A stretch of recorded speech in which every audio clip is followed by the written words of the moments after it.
안녕하세요. 데이트 레브입니다.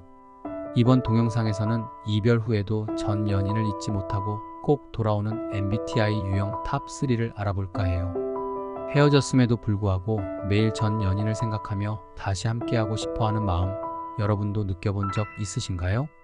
이별은 때로 새로운 시작을 위한 과정이지만 그 아픔이 너무 크고 그리움이 계속 남는다면 다시 만나는 걸 생각하게 되죠. 그렇다면 과연 어떤 MBTI 유형이 이별 후에도 재회를 가장 많이 꿈꾸게 될까요? 그리고 그들이 재회를 위해 어떤 행동을 하게 될까요? 지금부터 탑3 유형을 소개해드리고 그들의 특성과 재회 가능성을 높이는 팁까지 알려드릴게요. 그럼 시작해볼까요? 3위, ISFJ, 추억에 깊이 잠기며 과거를 그리워하는 타입. ISFJ는 매우 따뜻하고 배려심 깊은 성격을 가진 사람들로 관계에 깊게 헌신하는 유형입니다. 이들은 상대와 함께한 시간과 추억을 소중히 여기기 때문에 이별 후에도 그 추억에서 쉽게 빠져나오지 못하는 경우가 많습니다. 특히 사랑하는 사람을 위한 헌신과 노력을 많이 쏟았던 만큼 이별은 이들에게 큰 상처로 남게 되죠. ISFJ는 전 연인과 함께했던 시간과 좋았던 기억을 자주 떠올리며 그 추억이 여전히 자신의 일상에 남아있다고 느낍니다. 그렇기 때문에 이들은 재회를 고민하고 전 연인에게 연락을 시도하거나 함께했던 장소를 다시 방문하는 등 재회를 꿈꾸는 행동을 보이기도 해요. ISFJ의 재회 욕구는 과거에 대한 애착과 안정적인 관계를 추구하는 성향에서 비롯됩니다. 이들은 익숙한 관계와 추억을 중요하게 여기며 자신이 헌신했던 사랑을 쉽게 포기하지 않으려는 경향이 있습니다. 특히 안정감과 신뢰를 중시하는 ISFJ는 이별로 인해 느낀 상실감과 불안감을 이겨내기 위해 과거의 행복한 순간을 되찾으려는 마음이 강해져 재회를 꿈꾸게 됩니다. 이는 과거의 안정적인 관계를 회복함으로써 다시 마음의 평화를 찾고자 하는 심리적인 욕구와도 연결됩니다. ISFJ 여러분, 만약 전 연인과의 재회를 꿈꾸신다면 그간 느낀 감정과 생각을 차분하게 정리한 후 솔직한 대화를 시도해보세요. 당신이 느끼는 추억과 미련을 상대에게 이야기하는 것이 중요하지만 동시에 상대의 입장도 존중하고 듣는 것이 필요합니다. 지나친 감정 표현보다는 진심을 담은 차분한 대화로 상대에게 다가가는 것이 관계 회복에 큰 도움이 될 수 있어요. 2위, ENFJ, 사랑에 모든 걸 쏟아붓고 다시 함께하기를 바라는 타입. ENFJ는 사랑에 있어서도 모든 열정을 다해 상대에게 헌신하는 로맨티스트입니다. 이들은 상대를 위해 최선을 다하고 사랑을 표현하는 데 망설임이 없습니다. 그만큼 이별을 하게 되면 상처와 아픔이 깊게 남게 되고 상대에게 더 잘해주지 못한 순간이나 관계를 이어나가지 못했던 일들에 대해 후회와 미련을 크게 느끼게 됩니다.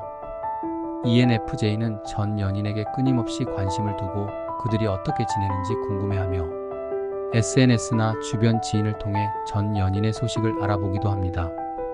이러한 미련과 관심이 쌓이면서 재회하고 싶은 욕구가 커지고 직접적으로 전 연인에게 연락을 시도하거나 만남을 요청하기도 합니다.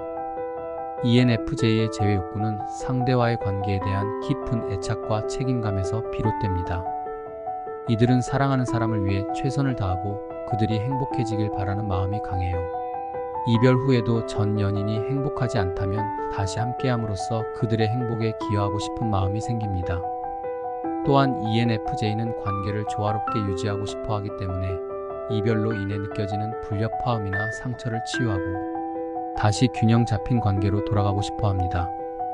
ENFJ 여러분, 재회를 시도할 때는 당신이 상대에게 다가가고 싶은 마음을 진솔하게 표현하는 것이 중요합니다. 하지만 상대가 재회를 원하지 않는다면 그 선택을 존중하는 태도도 필요해요. 상대방이 필요로 하는 것이 무엇인지 생각하고 그들의 입장을 고려해주세요. 만약 재회가 가능하다면 과거의 문제를 해결하고 다시 시작할 수 있도록 솔직하고 열린 대화를 나누는 것이 중요합니다. 1위, INFP, 사랑의 이상을 추구하며 끊임없이 미련을 갖는 낭만주의자. INFP는 깊고 풍부한 감정을 가진 낭만주의자들로 사랑에 있어서도 이상적인 관계를 꿈꾸며 그 감정을 깊이 간직합니다. 이들은 연애에서 진심으로 사랑을 주고받는 것을 중요하게 여기기 때문에 이별은 INFP에게 큰 아픔으로 다가옵니다.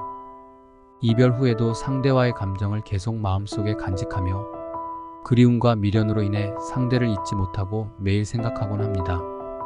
INFP는 전 연인과 함께한 모든 순간들을 소중히 간직하며 그 추억을 통해 다시 한번 재회할 수 있을 것이라는 희망을 품기도 합니다. 이러한 특성 때문에 전 연인에게 긴 메시지로 마음을 전달하거나 편지를 통해 감정을 표현하는 등의 행동을 보이기도 합니다. INFP의 재회 욕구는 사랑에 대한 이상주의적이고 낭만적인 관점에서 비롯됩니다. 이들은 연애에서 자신만의 이상적인 사랑의 모습을 꿈꾸고 그 관계가 끝났다고 해도 쉽게 포기하지 않습니다. 이들은 상대와 함께했던 모든 순간을 낭만적으로 해석하고 다시 함께할 수 있다면 그 관계가 더 완벽해질 수 있다는 희망을 가지게 됩니다. 특히 감정적으로 깊이 몰입하는 INFP는 이별의 아픔을 쉽게 떨쳐내지 못하고 그 감정에 오랫동안 머무르며 재회를 꿈꾸게 됩니다. INFP 여러분, 만약 재회를 꿈꾸신다면 먼저 자신의 감정과 상황을 객관적으로 바라보는 것이 중요해요. 과거에 대한 그리움으로 인해 상대와의 관계를 이상화하지 않도록 주의해야 합니다. 재회를 시도할 때는 상대에게 부담을 주지 않도록 조심스럽게 접근하고 그들의 선택과 마음을 존중해야 합니다. 그리고 무엇보다도 현재의 감정과 상황을 솔직하게 전달하며 상대와 대화를 나누는 것이 중요합니다. 재회가 가능하다면 과거의 문제를 함께 해결하고 더욱 성숙한 관계로 나아갈 수 있도록 노력해보세요. 오늘은 이별 후에 꼭 돌아오는 MBTI 유형 탑3를 알아보았는데요. 어떠셨나요? 이별은 누구에게나 힘든 감정이지만 그 아픔을 극복하고 다시 관계를 회복하고자 하는 노력은 참 아름답죠. 각 유형별로 재회를 꿈꾸는 방식과 대처법이 다르지만 중요한 건 서로의 마음을 이해하고 존중하며 솔직하게 대화하는 것임을 잊지 말아주세요. 그럼 다음에도 더 흥미로운 연애 이야기를 가지고 돌아올게요. 구독과 좋아요, 그리고 댓글로 여러분의 생각을 공유해주세요. 감사합니다.